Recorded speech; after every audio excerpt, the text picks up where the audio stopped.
Driving change in maritime. Welcome to the podcast. Today I'm going to have a conversation with Albert Veenstra, Professor of Trade and Logistics at the Erasmus University. We'll discuss the complexity of customs and supply chains.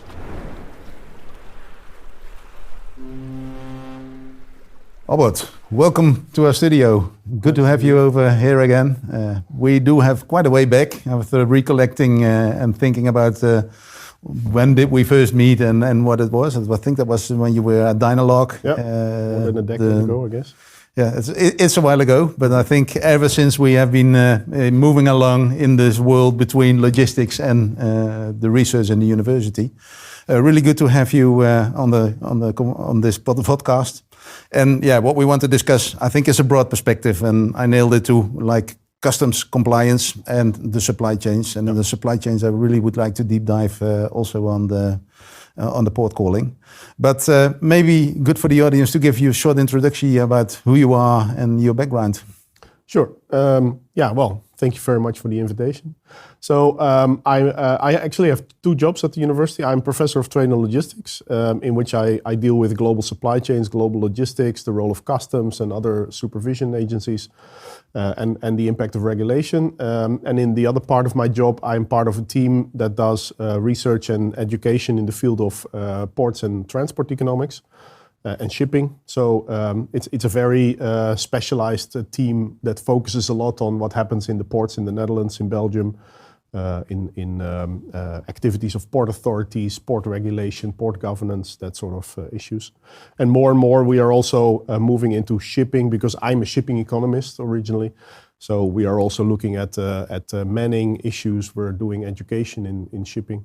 And as part of all that, I am the academic director of a Master of Science program that we have at the Erasmus University called Maritime Economics and Logistics, where we try to train and educate people from all over the world, from Africa, from Asia, from South America, in the maritime domain. And a lot of these people go back and go work in their country in ministries or in shipping companies or in ports, but a lot of them also stay in the greater Rotterdam area, let's say, and are helping the maritime industries that we have in our part of the world, who are desperately looking for people. So in that sense, I'm really proud we can also have a little bit of a contribution there to promote and develop our maritime industry. Yeah. And yeah, we'll introduce the word complexity basically into the world of shipping. It looks very simple. Basically, if you are walking in the port, you see a vessel coming in and you see going it out. But a lot is happening behind the scenes on that one. It's the port is a magnificent area to look at, obviously, right? There's a lot of different things happening at the same time. Not everything is complicated, but the combination of it and the way it needs to interact, the way it needs to be coordinated properly, I think makes it a very complex process. And then all these processes together facilitate basically international trade, which is an abstraction of all the goods flows that move to the port, from the port into the hinterland, to other places in the world. And that makes it a very interesting place to investigate, but also to talk about in our classes and lectures. Yeah. And if you look about ports and the whole trade thing, what is the thing that jumps out most for you?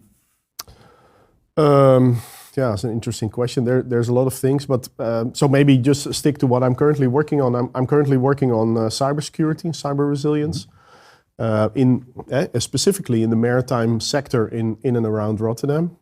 So it also includes some of the shipbuilding that happens a little bit outside of Rotterdam. But it also looks at port operations, navigation of ships coming in the port. It's incredibly important because in the current developments in the world, the port of Rotterdam is on a hit list of a number of state actors. There's quite a lot of sensitive processes that if they get stopped, we immediately feel this within 24, 48 hours. We feel this in the rest of our economy, both in the Netherlands and in Europe.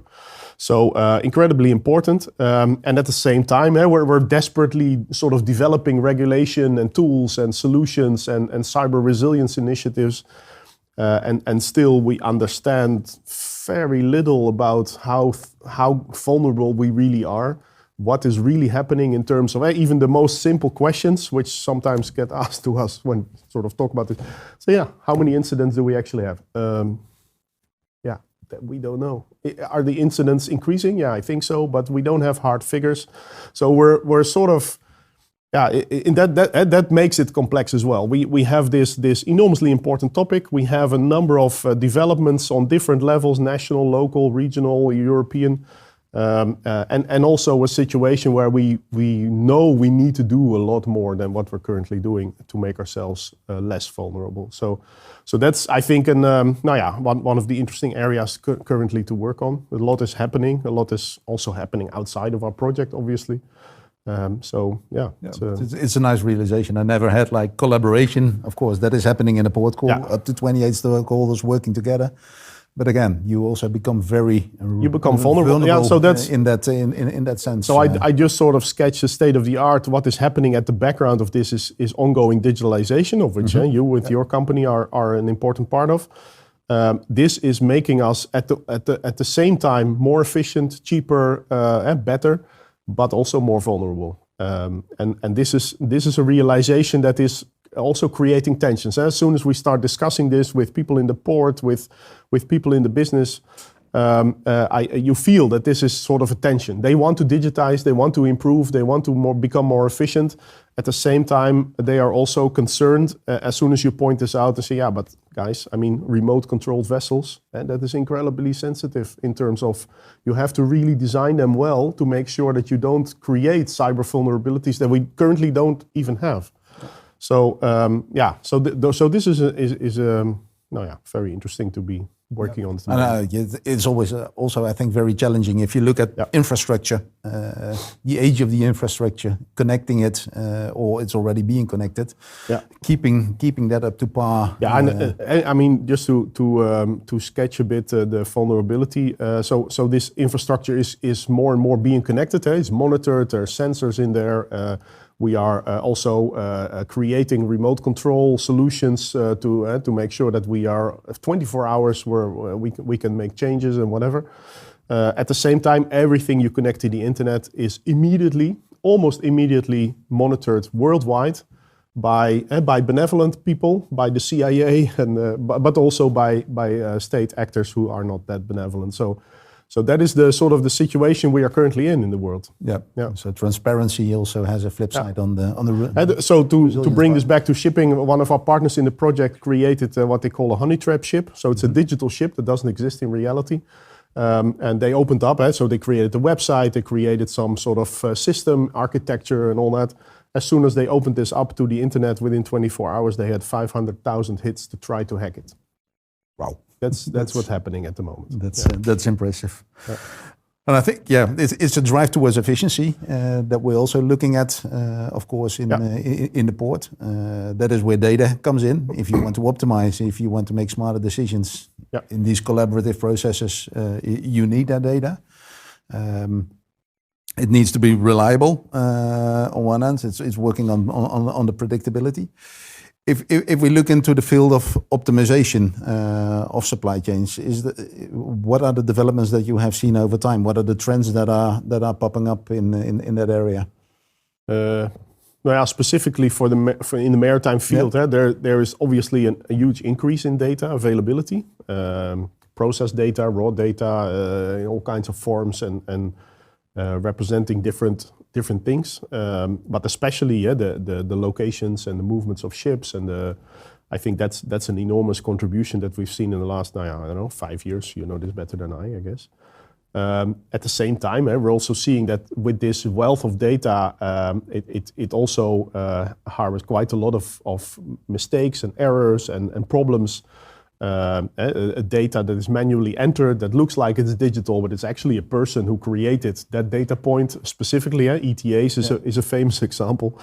I've also done some academic research on trying to estimate the uncertainty or the inaccuracy of ETA data.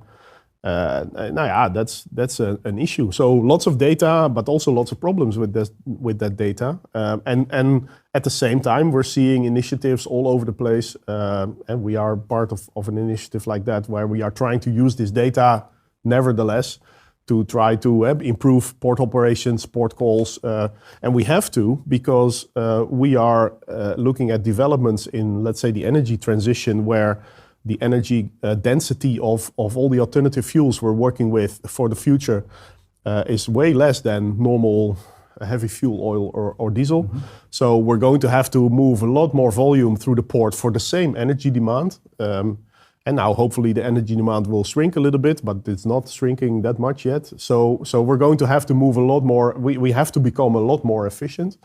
And we have data, but we have to be aware that this data is not immediately suitable for all kinds of fancy models and algorithms that we have in mind, using AI and what have you.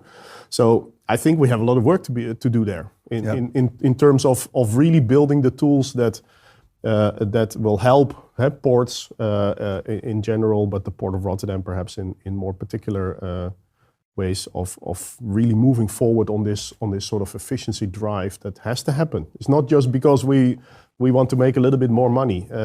It's because the energy transition is not going to happen if we don't find ways of making the port more efficient than what it is now. So actually the load of cargo is increasing.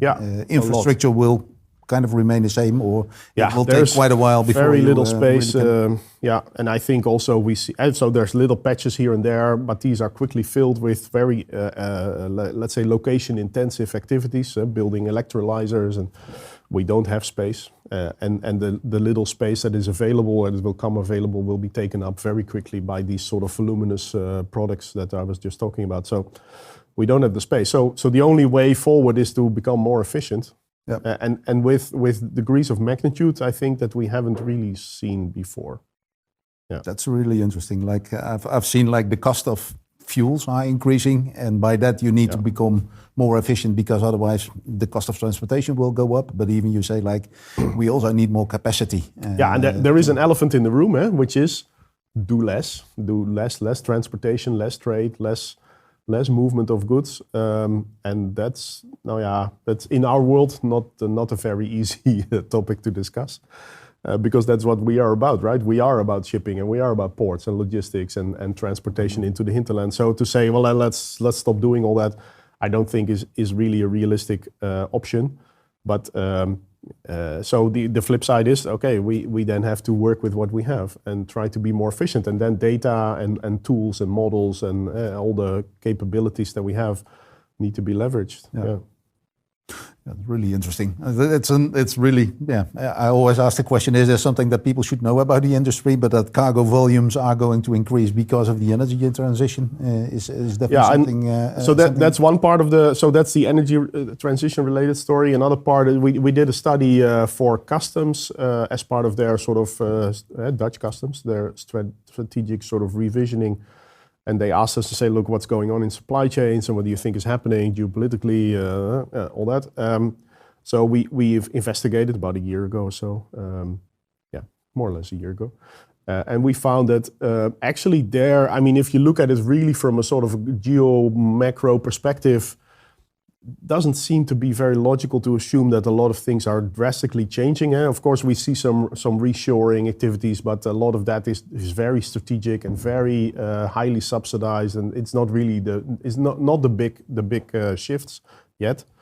What will happen is that supply chains will be fragmented more, will be probably isolated more in separate regions in the world, which means that maybe some intercontinental flows will disappear, but some intra-regional flows will grow. So there will be a lot of shifting of flows, a lot of changes maybe in origins and destinations, not necessarily less volume, but more fragmented, more unpredictable, more complex in that sense, more different sort of stages in supply chains because parties are not relying overly on China only, but will do also some manufacturing in Vietnam or Philippines, and supply chains will become more fragmented. So that is also creating the need for more clever analysis, more clever optimization tools, more data.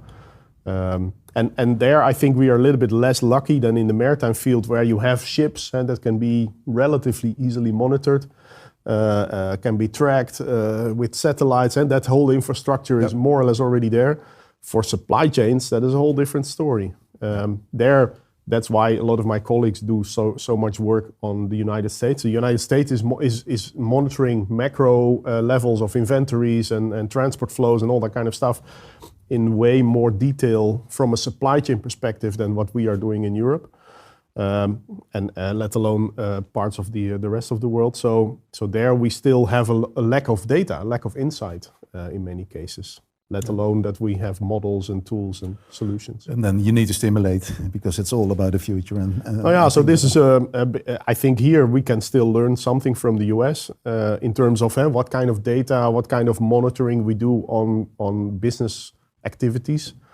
I think they have this sort of better organized to some extent in the US than we have in Europe. And that is hampering our insight in what is really happening. And so colleagues of mine are looking into real estate. That gives some indication of how do you see the real estate European-wide developing. Is there a lot of industrial real estate being built or being created that wasn't there? That might be an indication that actually some reshoring is really going on. But we cannot really separate industrial sites from logistics sites. So it's, problematic. A lot of challenges for the future to come in that sense. Let's add some people into the equation. If we talk logistics, I think it's also a people's business. People are involved, and what we're talking about is change. It's digitization, it's automation. Things are going to change. These macro or the global trends as well in that sense. From the years that you have been in the industry, what have you seen on that change field? How is the industry? Is it adapting? On one end, I do see like we are moving more and more. We are capable and able of moving things quicker. On the other end, there's also this saying like the maritime is really conservative in that manner. Yeah. But if you look at the uptake from the research that you're doing, the questions you get, how do you see that? So this moves. So this is activities that happen in the port, but not necessarily very maritime oriented. I think we're talking about customs brokers, freight forwarders, logistics service providers, those kinds of people who are moving the goods out of the port into the hinterland, into the warehouses. You're right, you call them conservative. They actually are. So in that sense, here at the same time, you see huge developments, for instance, in the field of e-commerce, where basically instead of having, let's say, one shipment, one container, we now have 1,000 or 2,000 shipments, one container. So the container handling is still the same, but the processing at the back of it towards customs and all kinds of other things has become way more complex. A much bigger job. Let's put it like that. So that has especially sort of frustrated customs agencies around Europe because they suddenly have 1,000 times more work to be done, which they simply cannot. The people are not there, the resources are not there, so they are struggling a lot. And at the same time, we're still doing a lot of the activities as we were doing them, I don't know, 15, 20 years ago. So we're doing submission of declarations, we're doing checking some data elements in the declarations, both from the business side and from the government side. So this is supported by digital tools, but not replaced by digital tools. And I think that's sort of maybe, well, I mean, if you look at it positively, you could say we're on the cusp of this transition, right? Mm-hmm. We're going to see large companies, and a lot of my students are, let's say, in positions of, let's say, manager trade compliance or stuff like that. They are not involved in declaration because they outsource all of that. And then they outsource it to an agency where they don't care if they do it digitally or manually, as long as it's cheap and fast and it doesn't cause any trouble, they're fine. So you see a lot of these service providers thinking about digitization, thinking about automation, taking this a step further than just digitizing the documents. But we're not there yet. We're not really there yet. But it may be happening in the next few years. I've actually just had a discussion with one of these bigger companies who are thinking about this, automating the declaration process. That's where we need to go. So that's happening, but it is not that efficient yet, and that means that everybody is struggling with e-commerce, but we're also struggling with a lot of the other flows, and that means that manual labor, but also human knowledge plays a big role in actually doing things efficiently. And that we're seeing people moving out of the business. We're seeing people retiring. We're seeing a lot of this knowledge getting lost. the training infrastructure of which I'm a part of as well, the higher segments, but also sort of for the declarants. That infrastructure is relying on people who are also leaving. So we have a big knowledge management problem going on at the same time. Yeah. It's really funny that you say kind of we have created our own supply chains basically by ordering something on e-commerce. You create the kind of your own in that sense, supply chain where you actually need to handle a lot of documentation. Yeah, and it's works, a very right? funny combination. E-commerce are very advanced. If you see platforms like Temu and some of these other platforms, extremely advanced ways of influencing buying behavior with all kinds of AI tools and everything going on. And then there's a physical process, which is the same physical process as we've had for decades, and where somebody puts something in a box, the box is labeled, the box goes in the container goes on a ship. All that is the same as it ever was. And the Temus are not going to change any of that. Amazon, Alibaba, none of them can do, and we haven't invented Star Trek beaming of boxes yet.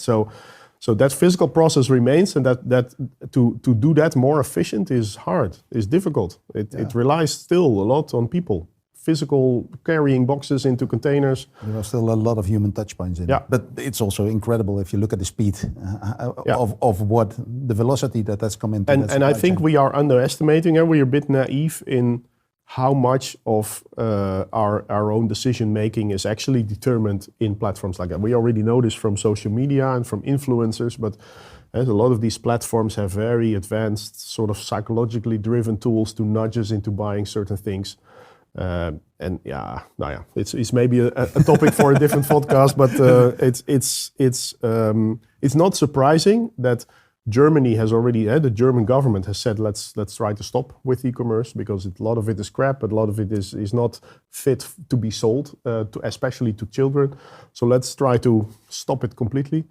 In the new customs revision that's coming up in Europe, it's currently being discussed. There are quite some measures to really handle e-commerce and to be able to supervise it better, to enforce the rules better on the huge flows of e-commerce goods. So that's a good thing. I think we should have done that already quite some time ago. Yeah, but that's the individual. That's the supply chain. If we take a step back into the port call, that is what I really also find a fascinating process. You're trying to manage that efficiently. There are 28 stakeholders, as mentioned earlier on, but there is very low predictability. Is this predictability, if from what you have seen in the models of where you have been looking, is that fundamental in itself? Will there always be unpredictability, or are we capable of making that step into more predictability on that end? Yeah, it's a good question. I think there is a fundamental uncertainty, maybe not unpredictability per se, but a fundamental uncertainty in ocean transport. And that is something we need to take into account, and actually that has formed the basis over hundreds of years of all the regulation that we have in terms of. And so we've been doing some research recently on container shipping and the way container shipping plays a role in logistics, right? So that's why the touch points are between supply chain management, shipping, and port operations is in container shipping, where there is a certain expectation of regular transportation. A promise of a delivery on a certain day and an actual performance on that. That is not happening because part of it is shipping, and in shipping you can have easily a day delay or 2 days delay, and the information about this delay is not shared properly and is also unreliable itself. I find it still amazing that this degree of this disconnect between the expectations on the one hand, if you look at how warehouses and distribution logistics, how that is planned sometimes in 5-minute brackets, and how we talk about shipping and what shipping allows itself to do in terms of performance. I find it amazing that this still can exist, but it has to do with the fact that shipping happens at sea, and at sea you don't have control over durations and sailing times and fixed arrivals on an hourly or a half-hourly basis. So I think we have to somehow contend with that. There is no way around it. But you should also not then maybe project the expectations that we have from logistics necessarily on how shipping, and also how port operations work. So this is a bit of a struggle. I think we will keep having, and I think it helps to improve the data. That will really help. But that will only, that will also especially reveal the magnitude of the uncertainty that we're dealing with, I think. And you were using the word uncertainty rather than unpredictability? Yeah, because I think as soon as you know your uncertainty, and then you have a certain sort of degree of control. And predictability maybe has more this sort of ETA idea behind it, right? It says, okay, I'm going to arrive on this day at 12:05, and if you're not there at 12:06, then we find it a failure. So prediction has this inherent sort of idea of exactness in it, but that's not what we're going to have ever in the maritime field, I think. And taking the whole thing of the energy transition, the decarbonization into the equation, I think uncertainty will actually increase over time with the climate change. Yeah, I think there we are looking at a whole number of sort of new questions about how are we going to do this, what will be the reliable, let's say, the performance of ships on these alternative fuels still needs to be sort of experienced and learned. We talked about this volume issue in ports, which are going to create a huge contribution to uncertainty because the planning becomes way more complicated. There are some specific hazards related to some of the new fuels that we are also working on at the university. Ammonia is incredibly toxic. We're going to have a lot more transportation and storage of ammonia because it carries hydrogen, and that is the fuel of the future for the industry and for shipping and all that. Yeah, that's going to create a lot more questions and a lot more uncertainties, I think. In the end, we've already had to give you an example of where this can go wrong. We have seen that LNG is being used quite a lot as a transition fuel, both in trucking and in barge transport. And some of these projects have been stopped or slowed down because it turns out that with gas engines, you don't have the level of control that you have with diesel. Which in a river, where you have flows and side rivers and where you have turns that you suddenly may have to make, or you cannot afford that you don't have the propulsion power suddenly for maybe a minute or so that you could rely on when you have diesel. So these fuels are also going to provide different behavior and different performance levels of engines, and all that needs to be discovered. Yeah. Really interesting. It's like LNG at sea. That is what we're working on as well. I think at sea, you may, but the North Sea is not really an open sea anymore. There's all kinds of windmill parks and anchorage areas and thoroughfares for ferries, and so there you can also not really afford that you have less control over the propulsion and the steering of the ship for several minutes maybe or something like that, right? So this is all really interesting new areas, And thinking about, is there something that you would like to mention to the industry as well? Like what is the scope, or where should the focus be on that from what you have been doing in the fundamental research? Yeah, it's a good question. Well, I think if we talk about, let's say, the port ecosystem, that is also plays a role in port call optimization and all that. I think one of the things that that we realize too little, I think, in the Port of Rotterdam is that the Port of Rotterdam is not really the center of the world, right? There's huge companies sending ships to the Port of Rotterdam that actually really determine a lot of what happens in terms of who has to stand where and when and how much money they can make. And I think this is something we realize too little. And the result of that is that if there are congestion problems like we had under COVID, then you have ecosystem tables being created quickly with local people, right, who are sort of complaining to each other and blaming each other and also trying to work very hard to solve problems. But the real culprits are the companies that send the ships and make decisions elsewhere in the world that really determine the contours of how we can operate in Rotterdam and the surrounding areas. And I think we realize that way too little, that we are only a node in a bigger network of activities, flows of goods, but also operations.